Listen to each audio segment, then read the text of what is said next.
Al-Quran bak tak tersentuh api, padahal dua rumah ludes dilalap si jagoh merah. Satu kitab suci Al-Quran tak habis dilalap api dalam peristiwa kebakaran yang terjadi di Jalan Kadir TKR Lorong Family RT 13 dan 19 Kelurahan 36 Ilir pagi ini Selasa 30 Januari 2024. Al-Quran itu tersimpan di dalam kamar M. Taufik 58 tahun, salah satu pemilik rumah yang terbakar. Dalam keadaan Al-Quran yang masih basah, Taufik memegangi seraya menjelaskan posisi kitab tersebut ditemukan. Taufik mengatakan Al-Quran itu tersimpan di dalam kamarnya. Dari kejadian itu, ia hanya mampu menyelamatkan sepeda motor dan surat-surat berharga.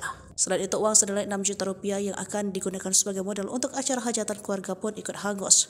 Uang itu tersimpan di dalam kamarnya. Taufik tak sempat menyelamatkan uang tersebut di saat sedang mencoba surat berharga dan memadamkan api yang menyambar rumahnya.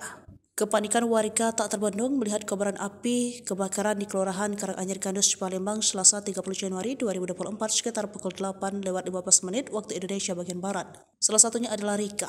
Ia menangis segukan, wajahnya pucat.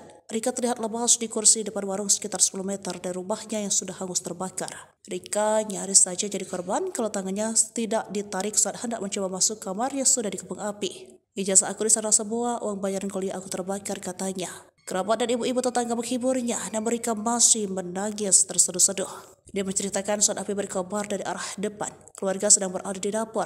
Ibu kakaknya Reci dan keponakannya berhasil selamat. Rika, mahasiswi MDP. Dia mencemaskan uang kuliah itu karena harus dibayar terakhir Jumat nanti. Camat Gandus Jufrian Syah yang datang bersama Lurah Karanganyar M. Al-Hafiz ikut menenangkan Rika. Camat berjanji akan membantu meringankan masalah yang dihadapi Rika.